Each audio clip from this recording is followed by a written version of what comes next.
Amém? Amém. Que alegria, que privilégio nós estarmos mais uma vez reunidos aqui com os irmãos. E a gente se sente muito feliz em podermos compartilhar a palavra de Deus num dia tão festivo, tão especial. E eu queria convidar os irmãos nessa tarde a abrirmos a palavra de Deus do Evangelho de Lucas, capítulo 15.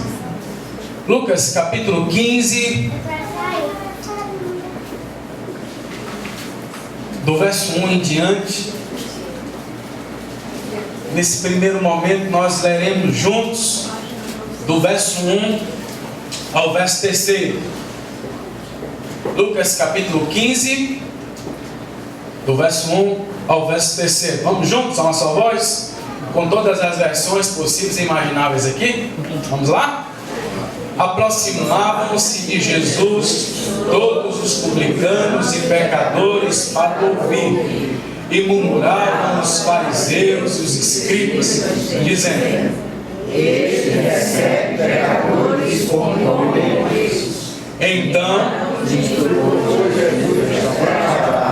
até vamos orar mais uma vez? Vamos. Fico muito feliz quando a gente chega na igreja e ora e pede o sermão ao Senhor, e todas as canções e hinos, elas tratam sobre o tema que a gente vai pregar. Ou seja, o Espírito nessa noite ele deseja falar sobre arrependimento, que foram as canções que nós cantamos aqui desde que nós nos reunimos. E que privilégio é podermos estar nessa caminhada com o Senhor. Vamos orar? Senhor, nós louvamos o Teu nome pelo privilégio de estarmos reunidos neste lugar. Queremos abrir o nosso coração, queremos abrir os nossos ouvidos, queremos que o Senhor descortine os nossos olhos espirituais, para contemplarmos as maravilhas da Tua lei, para bebermos do rio da vida, para comermos a comida que o Senhor deseja nos alimentar nesta tarde. Ó Deus, repreendemos toda a ingerência das trevas, repreendemos toda a incredulidade do nosso coração, e pedimos, meu Deus, que os nossos ouvidos, o nosso coração, possam estar ávidos para ouvir, para receber a palavra do Senhor, a palavra que continua sendo lâmpada para os nossos pés e luz para o nosso caminho. Ó Deus, nós nos abrimos e pedimos mais uma vez a bênção do Senhor, em nome de Jesus. Amém. Amém. Amados irmãos, nessa tarde tão especial, nós iremos meditar no capítulo 15 do Evangelho de Lucas, com um tema bem interessante: a perfeita paternidade de Deus, a relação do pai que espera o arrependimento do filho gastador. Mas antes da gente entrar nesse tema, de falarmos sobre a parábola do filho pródigo, eu quero aqui fazer uma pergunta bem simples. Quem aqui já ouviu falar do filho pródigo? Levante sua mão. Graças a Deus. Antes de nós adentrarmos a essa parábola tão conhecida nossa, eu queria fazer algumas considerações iniciais a respeito desse texto. O capítulo 15 do Evangelho de Lucas vai tratar do exercício do ministério de Jesus, que consistia na missão de Jesus. Quando a gente lê Mateus capítulo 1, verso 21, vamos para lá. Mateus capítulo 1, verso 21. Qual era a missão? Qual era o objetivo? Qual era a caminhada que Jesus tinha nos 3 anos de ministério que ele esteve sobre a terra? Ele tinha um objetivo. Mateus capítulo 1, verso 21, vamos juntos? Ela dará à luz um filho e lhe porás o nome de Jesus. Juntos. Porque ele salvará o seu povo dos pecados dele. Esta era a missão básica de Jesus. E durante os 3 anos de ministério que ele esteve, Jesus desenvolveu um planejamento, uma estratégia: como salvarei o meu povo dos seus pecados. E Jesus, amados irmãos, ele tinha 3 estratégias básicas. E se lemos Mateus, Marcos, Lucas e João, nós vamos identificar essas 3 estratégias de Jesus claras quanto à sua prática ministerial. Em primeiro lugar, Jesus ensinava. E Jesus ensinava por meio de parábolas, e Jesus ensinava por meio do seu único sermão, por vários sermões, com o único tema, por nome Reino de Deus. Jesus curava a muitos, e Jesus restaurava pessoas opressas. O ministério de Jesus era a sua vocação, a sua paixão, era pessoas. E como Jesus salvou as pessoas? Jesus salvou as pessoas ensinando a respeito do reino de Deus. Jesus curou a muitas pessoas que chegaram próximo a Ele. Jesus restaurou a muitas pessoas opressas. E no exercício do seu ministério, Jesus foi aclamado, Jesus se tornou famoso, e num dado momento as pessoas procuravam a Jesus. E o Evangelho de Lucas, no capítulo 15, vai dizer-nos o seguinte: que aproximaram-se de Jesus 4 grupos de pessoas, ou 2 grupos de pessoas, mas aproximaram-se de Jesus pecadores, aproximaram de Jesus publicanos, aproximaram de Jesus fariseus e aproximaram de Jesus os escribas. E a gente pode dividir esse grupo em 2: pecadores, publicanos, fariseus e escribas. 2 grupos de pessoas com perspectivas e motivações distintas. Os pecadores e os publicanos se aproximaram de Jesus, e os escribas e fariseus estavam ali para tesourá-lo, censurá-lo, denunciá-lo quanto à sua prática ministerial, porque Jesus comia, porque Jesus bebia, porque Jesus se relacionava com pecadores e com publicanos, as pessoas que eram consideradas à margem da sociedade, as pessoas que a religião oficial do Estado não tinha preocupação alguma. E Jesus foi chamado para cuidar de gente complicada, gente frágil, gente que muito não cabe sentar-se em algumas instituições religiosas. Mas o Evangelho de Jesus consistia em pregar a respeito do reino de Deus, consistia em curar pessoas e consistia em libertar pessoas opressas. E nesse dado momento, essas pessoas vão procurar a Jesus. Jesus não perde o equilíbrio, tendo pessoas que estavam ali para censurá-lo, denunciá-lo e tirar a paz. E Jesus se mantém equilibrado, ensinando aos pecadores e ensinando aos publicanos. Isso é interessante, amados irmãos, porque Jesus aqui, ele vai tratar a respeito daquilo que aquelas pessoas precisavam ouvir. E Jesus vai ensinar por meio de parábola. E parábola é um ponto, parábola é uma ilustração que ela tem uma única mensagem, que ela tem uma única interpretação. E Jesus aqui, ele vai ensinar 3 parábolas com um objetivo comum. Jesus vai ensinar a respeito da parábola da ovelha perdida, Jesus vai ensinar a respeito da dracma perdida, e Jesus vai ensinar a respeito do filho pródigo. E essas 3 parábolas, elas têm uma única mensagem: arrependimento. Amém. E esta é a mensagem que Jesus estava ecoando no capítulo 15 do Evangelho de Lucas aos pecadores, aos publicanos, aos escribas e aos fariseus que estavam ali assistindo aquelas 3 parábolas.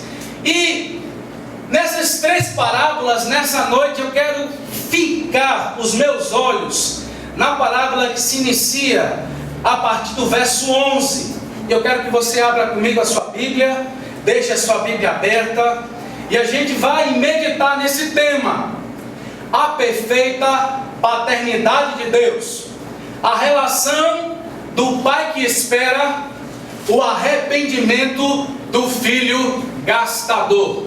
a perfeita paternidade de Deus. 2 pontos. A relação do pai que espera o arrependimento do filho gastador. Assim diz a palavra de Deus. Continuou, depois de ter proposto a parábola da ovelha perdida, depois de ter proposto a parábola da dracma perdida, Jesus diz assim: continuou.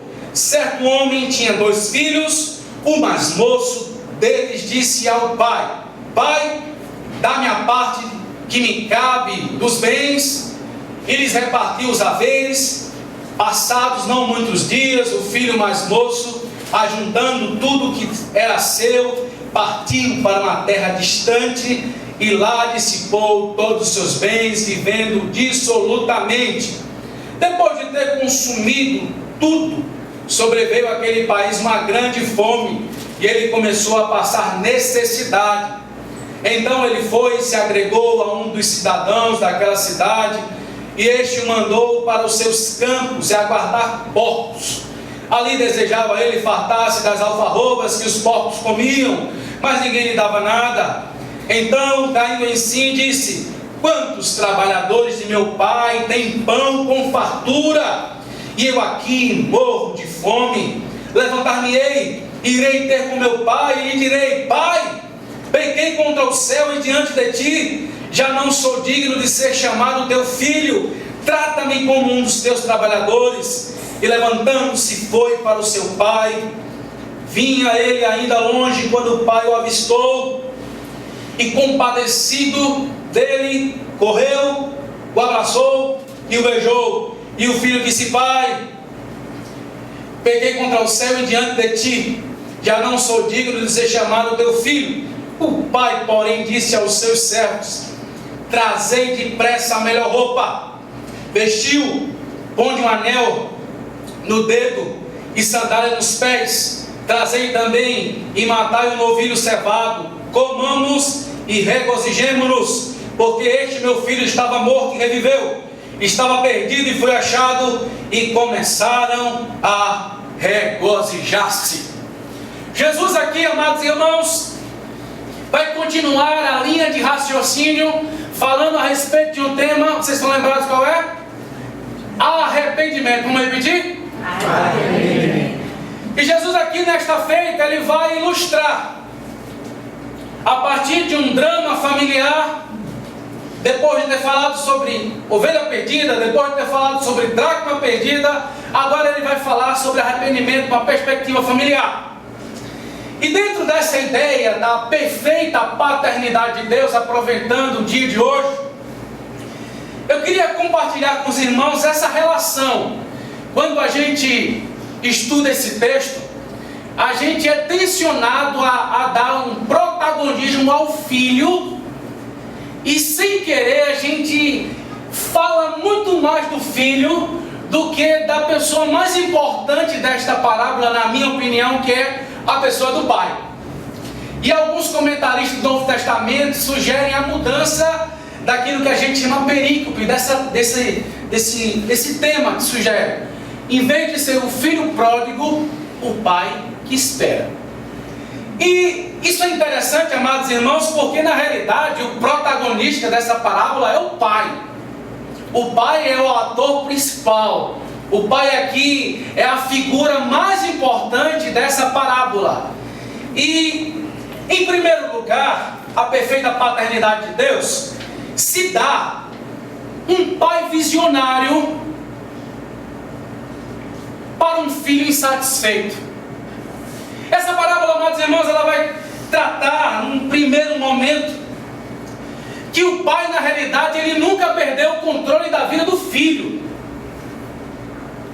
Mesmo o filho estando na casa do pai, e pela leitura que nós fazemos, não era uma casa com recursos limitados, não era uma família desestruturada, mas nos dias de hoje era um homem fazendeiro, próspero, com muitos empregados, com muitos animais, com muita fartura na mesa, que dava tudo do bom e do melhor para os seus 2 filhos.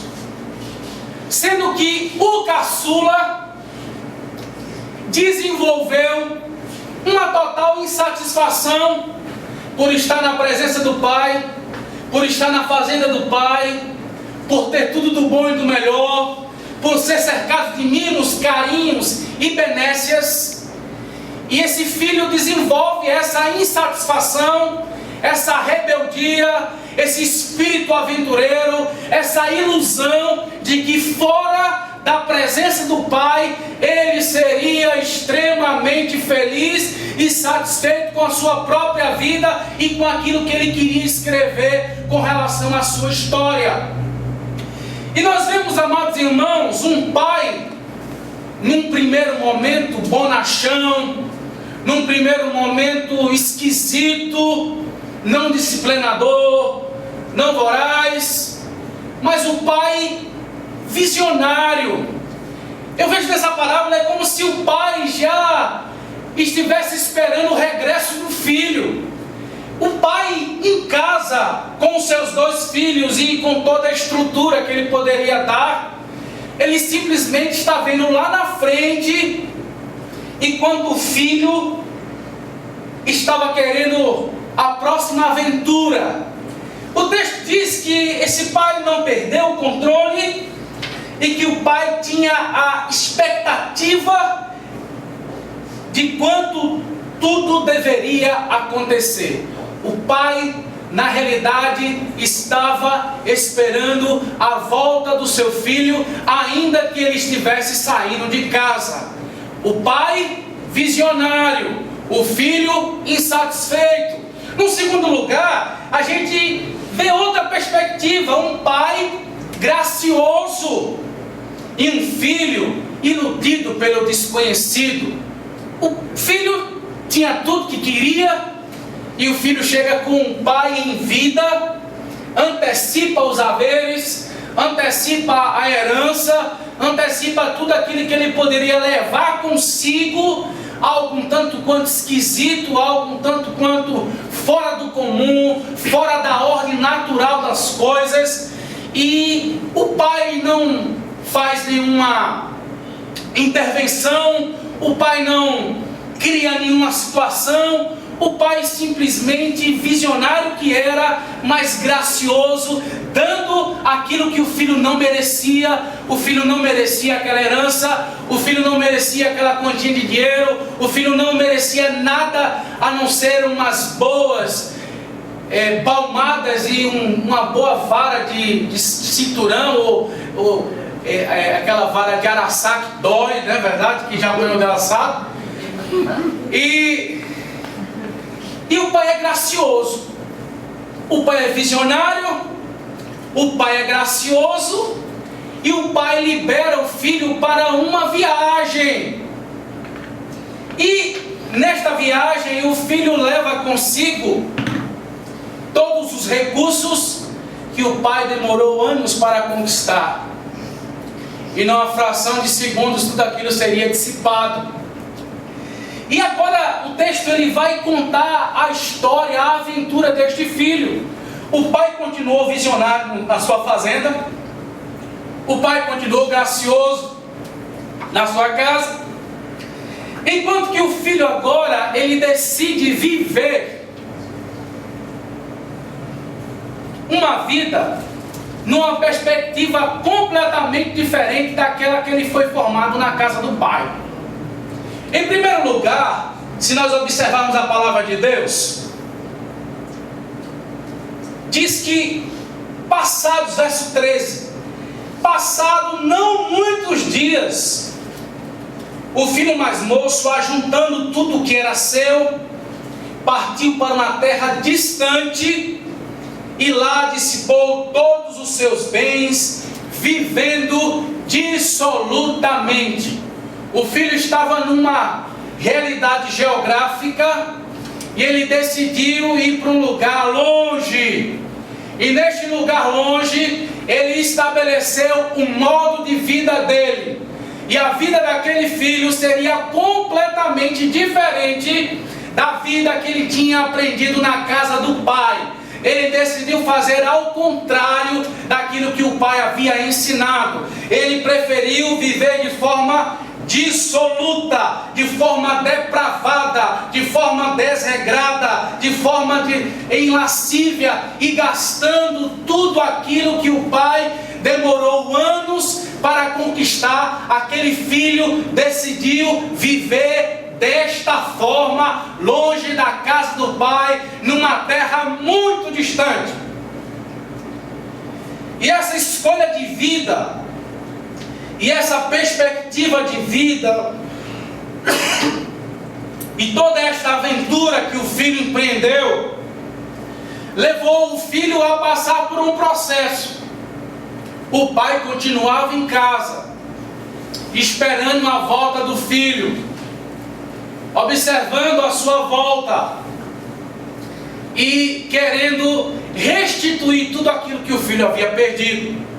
O filho, por sua vez, vivia de forma dissoluta, mas precisaria passar por um processo de filho de um empresário aguardador de porcos. O filho gasta tudo o que pode, e o texto nós já conhecemos, verso 14: depois de ter consumido tudo. Nós não sabemos quanto tempo durou essa gastança, quanto tempo durou essas noitadas, o que ele fez de manhã, de tarde, de noite, mas um dia o dinheiro acabou. E quando o dinheiro acabou, sobreveio àquele país que ele morava uma grande fome. E aquela fome que sobreveio àquele país onde aquele filho se encontrava, chegou ao filho também, que de filho de empresário que tinha muito dinheiro, agora ele estava passando por necessidade. E aquela necessidade foi tamanha que ele saiu do status quo de filho de um grande fazendeiro, ou um ganhador de um grande dinheiro, para ser guardador de porcos. Irmãos, não sei se você sabe dessa informação, mas para um judeu, ser guardador de porco, desejar comer a comida de porcos, está abaixo da estrutura da pirâmide social, numa perspectiva judaica. O porco é um animal impuro, e quando se toca no porco, há todo um cerimonial para purificar-se. E aquele rapaz, ele desceu às mais profundezas daquilo que alguém poderia descer na pirâmide social. Ele estava abaixo, mas muito abaixo, mas pense assim, muito abaixo. Nós não sabemos, amados irmãos, quanto tempo durou, quanto tempo ele ficou com os porcos, mas nós sabemos que foi tempo suficiente para aquele filho cair em si.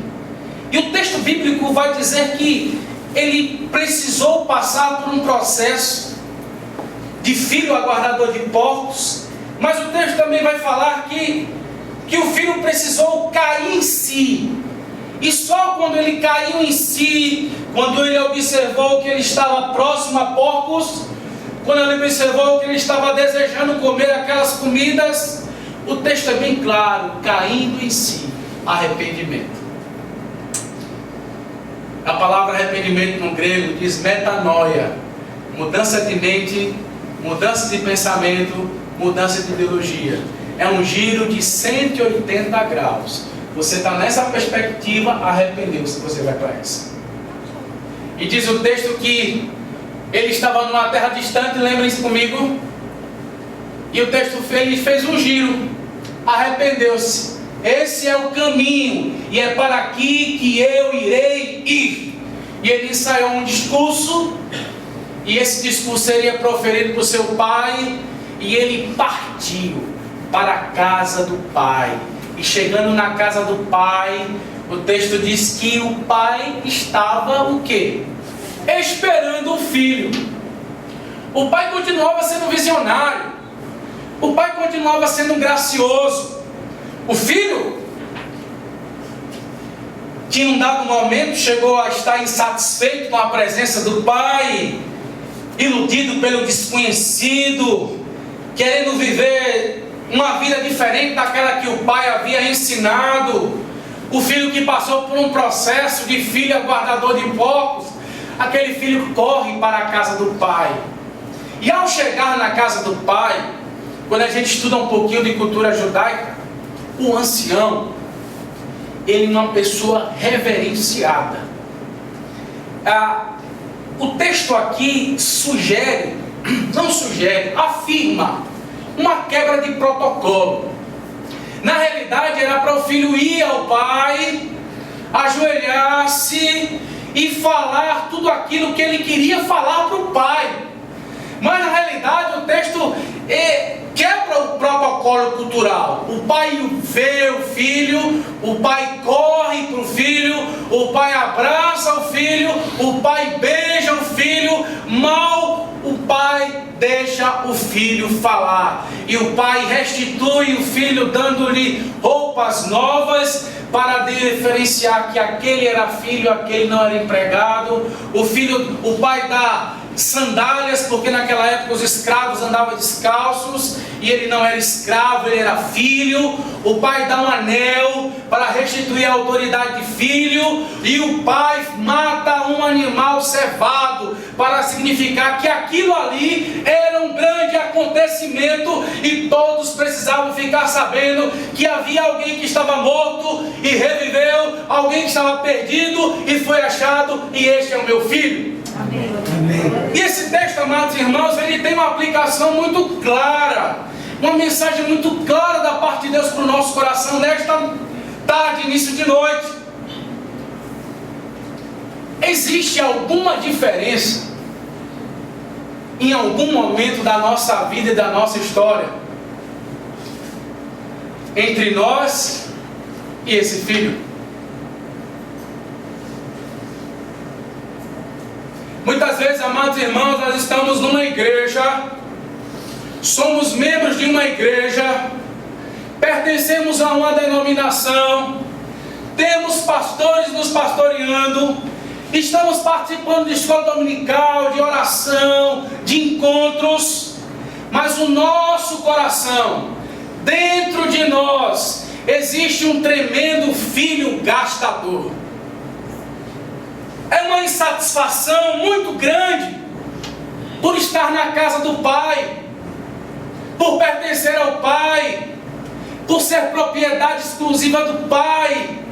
E em muitos momentos da nossa vida cresce, mas como cresce? Uma insatisfação no nosso coração por termos um pai. E essa insatisfação, muitas vezes nós somos levados a nos iludirmos pelo desconhecido. Eu vou empreender uma nova jornada, eu vou desistir desse Deus, eu vou desistir desta igreja, eu vou desistir desta fé. Melhor era quando eu pertencia às trevas, melhor era quando eu passava as tardes e os feriados completamente bêbado. Melhor era aquele tempo do que este tempo. E nós somos iludidos a pensarmos assim. Muitas vezes nós precisamos sair, ou ainda aqui na casa do pai, passar por um processo de, mesmo sendo filho, precisar temporariamente guardar porcos.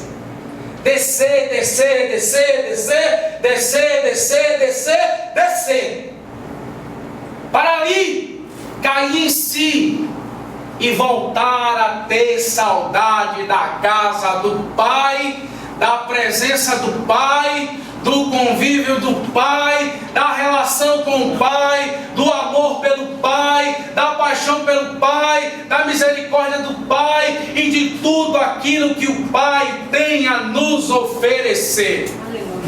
E isso, amados irmãos, só é possível na minha vida e na sua vida pelo viés do arrependimento.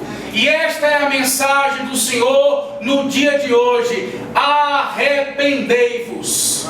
Nós temos, amados irmãos, áreas na nossa vida frágeis e teremos até o dia do encontro com Jesus. A caminhada é diária, a caminhada não fica localizada apenas no domingo à tarde, mas é 7 dias por semana, 365 dias no ano, 24 horas por dia, todos os dias na nossa vida.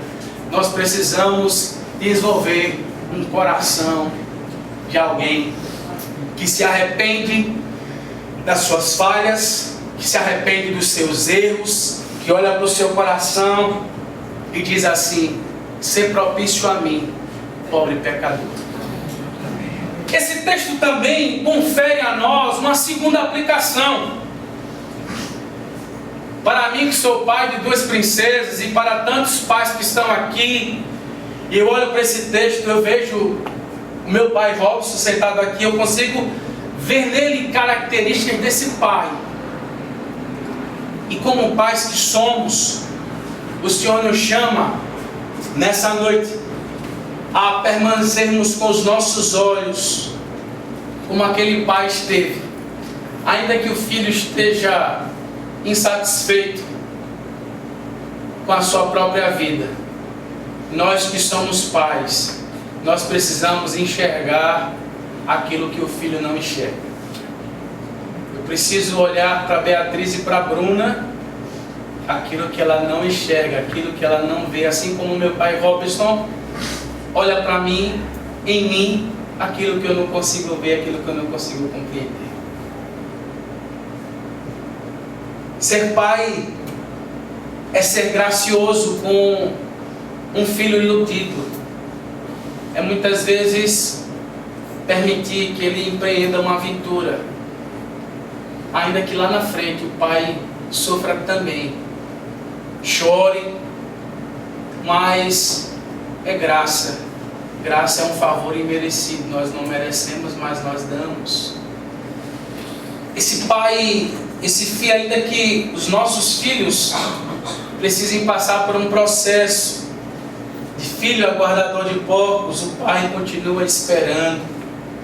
O filho um dia, ele vai voltar para a casa do pai com saudade, e o pai continua sendo visionário, o pai continua sendo gracioso, à espera da volta do filho, restituindo tudo aquilo que o filho havia perdido. Aleluia. Dando ao filho um anel. Você continua sendo filho. Eu estou restaurando aqui a sua autoridade. Você não será meu empregado, você será meu filho. Amém. Você não tem roupas para se vestir, mas eu vou trazer a melhor roupa, a melhor grife, e vou te dar, porque você é meu filho. Você não tem sandálias para... Não tem... Mas eu vou te dar, porque você não é um escravo, você é filho. E vou fazer aquilo que só se faz numa ocasião muito especial. Vou fazer uma festa. Vou matar o melhor animal. E vou celebrar a sua volta para casa. É assim, amados irmãos, que precisamos celebrar o Dia dos Pais, e que a parábola do pai que espera, ela possa ecoar no nosso coração. Que nós, como os pais, nós possamos observar o nosso Pai maior, que é perfeito e deseja que nós caminhemos a perspectiva dele com relação a nossos filhos e a nós que somos filhos desse Pai, que possamos desenvolver e ensaiar a volta para casa. Amém. Não sei como você está, não sei como foi a sua semana, não sei como foi esta crise que tanto se fala, mas eu sei que é tempo de se arrepender. Se o meu povo, que se chama pelo meu nome, se humilhar e orar e me buscar e se converter dos seus maus caminhos, então eu ouvirei dos céus, perdoarei os seus pecados e sararei a sua terra. Vamos orar? Senhor, nós louvamos o Teu nome pelo privilégio de podermos ouvir a Tua voz. de podermos aquietar o nosso coração, de podermos parar numa semana tão desafiadora, numa semana de tanto altos e baixos, e parece que na nossa vida nós somos predestinados, num certo sentido, a estarmos sempre no lado baixo, sempre estarmos em desvantagem, sempre temos essa percepção de nós mesmos. Mas na realidade, o Senhor continua nos amando, o Senhor continua cuidando de nós, o Senhor continua enviando o pão de cada dia, o Senhor continua nos surpreendendo com milagres que nós não conhecíamos e passamos a conhecer, porque não só de pão viverá o homem, mas da palavra do Senhor viverá o homem. E louvamos o Teu nome por o Teu cuidado, e nessa noite, meu Deus, nós te pedimos sobre o nosso coração, sobre a nossa vida. Nós intercedemos e pedimos ao Senhor: tenha misericórdia de nós, tenha misericórdia do nosso andar, do nosso levantar, tenha misericórdia do quem nós conversamos, de quem conversa conosco, da nossa semana, no nosso ambiente de trabalho, da universidade, aonde a planta do nosso pé pisa. Nós pedimos, Senhor, desenvolve em nós um coração de um filho arrependido, de um filho que ama estar na presença do Pai. Ó Deus, também de forma específica nós intercedemos por todos os pais que se encontram aqui, por todos os filhos que se encontram aqui, por aqueles que não puderam vir. Nós pedimos uma bênção sobre as famílias, nós pedimos uma bênção sobre os pais, esposas e filhos. Pedimos que o Senhor nos envolva com os Teus laços de amor, e que possamos ser famílias benditas do Senhor, hoje e para todos sempre. Amém. Amém.